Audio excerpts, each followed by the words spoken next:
தோழர்களே, தீபாவளியை மக்கள் கொண்டாடுகிறார்கள். நாளை தீபாவளி கொண்டாடப்படுகிறது. இந்த தீபாவளியை பற்றி தந்தை பெரியார் அவர்கள் ஏற்கனவே கேள்விகள் மூலம் துளைத்தெடுத்து நிற்கிறார். அந்த கேள்வியை தான் தற்போது உங்களுக்கு நான் வழங்குகிறேன். தமிழர்களின் பண்டிகையா தீபாவளி? தீபாவளி குறித்து பெரியார் கேட்ட கேள்விகளுக்கு இன்று வரை பதிலில்லை. தீபாவளி என்றால் என்ன? புராணம் கூறுகிறது, ஒரு காலத்தில் அசுரன் உலகத்தை பாயாக சுருட்டி கொண்டு போய் கடலில் ஒளிந்து கொண்டானான். தேவர்களின் முறையீட்டின் காரணமாக மகாவிஷ்ணு பன்றி அவதாரம் எடுத்து அவனை கொன்று உலகத்தை மீட்டு வந்து விரித்தான். விரித்த உலகம் அப்பன்றியுடன் கலவி செய்ய அதன் பயனாய் பூமி நரகாசுரன் என்ற பிள்ளையை பெற்றது.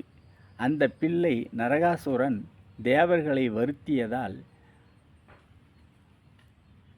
இவர்களுக்காக விஷ்ணு நரகாசுரனுடன் போர் தொடங்கினான். விஷ்ணுவால் அவன் வெல்ல முடியவில்லை.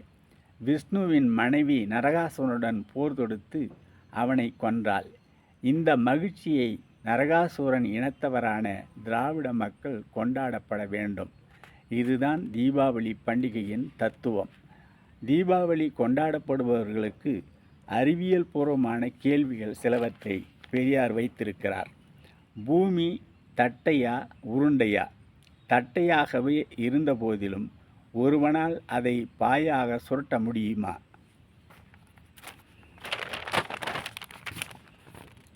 எங்கு நின்று கொண்டு சுருட்டுவது? சுருட்டினால் தூக்கி கட்கத்திலோ தலைமீதோ எடுத்து போக முடியுமா? கடலில் ஒளிந்து கொண்டதாயின் கடல் அப்போது எதன் மீது இருந்திருக்கும்? விஷ்ணு மலம் தின்னும் பன்றி உருவம் எடுக்க வேண்டிய அவசியம் என்ன? அரக்கனாய் கொன்று பூமியை விரித்த பூமிக்கு பன்றியின் மீது காதல் ஏன் ஏற்பட்டது? கடவுளின் பிள்ளை அரக்கனானது எவ்வாறு? பிறகு சண்டை ஏன்? கொல்லுவது ஏன்?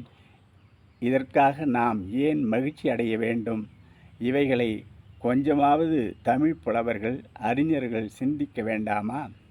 அசுரன் என்றாலே ஆரிய பார்ப்பனர்கள் கூற்றுப்படி திராவிடர்களே. அறிவுக்கு பொருந்தாத நம்மை இழிவுபடுத்தும் கட்டுக்கதையை நம்பி தீபாவளியை நாம் கொண்டாடலாமா?